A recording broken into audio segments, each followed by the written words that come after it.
37 here, and today we're going to be taking a look at my custom church building. So before I get into the review of this, I'm going to go ahead and stop now and show you some pictures of what this looked like before I did all the custom work.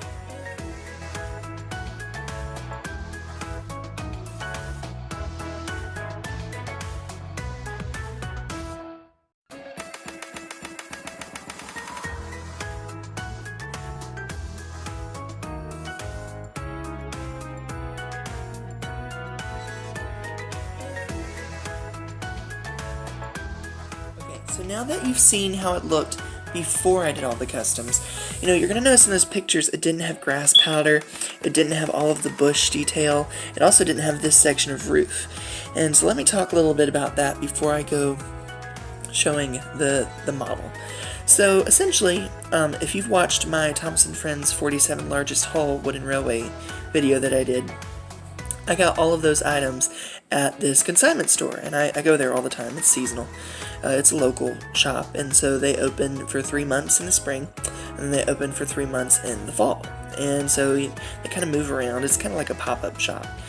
And they always have something good, whether it's Thomas & Friends or, I collect Lego, so they might have some Lego stuff or Thomas stuff, and they usually always have one or the other, if not both. And so when I went in there, I saw this, and it just called to me. I don't know what it was, I wanted this. And on my layout, I don't have many buildings. I had one church on my old layout, and that was Elsbridge Chapel. And I customized that, because, I added grass powder on the base like I did this one. But this one itself, just, I don't know, something I wanted.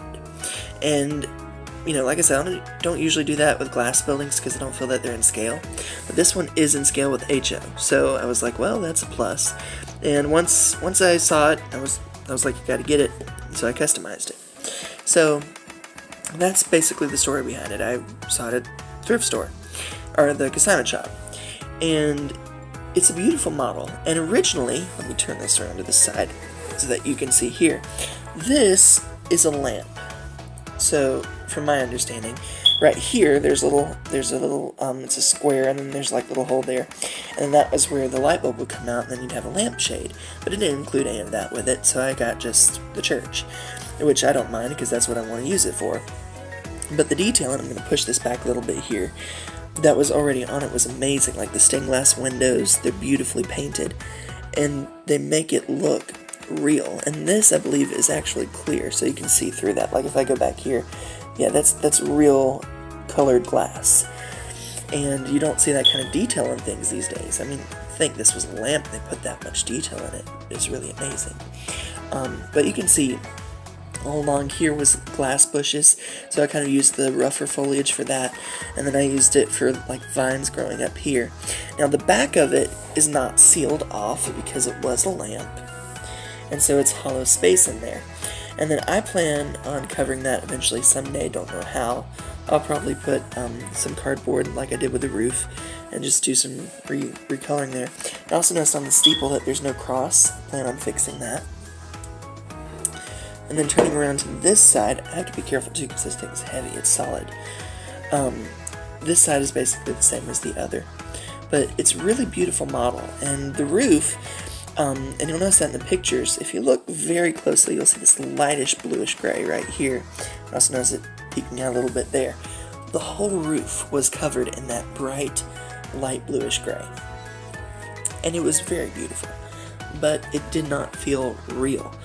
So I went, and this was my first time trying a sponge brush technique, I went and I mixed gray and brown and I think some black, and I just sponged it on. So if you look like, especially in light, you'll see it looks like some are actually different colors, and so they're varying, so it makes it look like each one was hand laid. And the texture that it gives too also gives it a nice finish. The roof up here, because it's obviously not shingle detailed, it's cardboard that's been folded and glued and painted. My plan with that is just to say, because buildings do fall apart, so that's just a roof patch that they have added themselves. And so it kind of fits in universe, and it doesn't look too bad. It's not noticeable, unless you're looking for it. So, yeah, that is this beautiful church. I haven't came up with a name of it yet.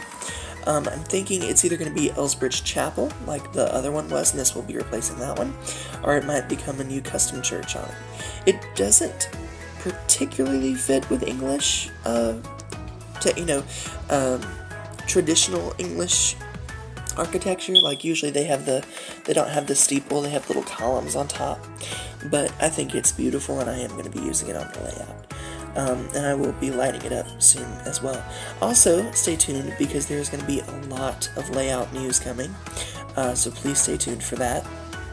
I'm going to be excited to share all of the new details that we're going to be having, so don't forget to stay tuned for that. And I also want to give a shout out to Classic Silver 10 YouTube user who commented on my video about the church and inspired me to do a look at the church because it was kind of in the background, and so I haven't done a video on it yet. So thank you, Classic Silver 10, for commenting. I'm glad that you like it, and I hope that you all will stay tuned because, like I said, we're going to have a lot of updates coming soon and a lot of cool stuff coming to the layout. Anyway, this is Thomas and Friends 47 signing off. Don't forget to like, comment, and subscribe, and thank you so much for watching.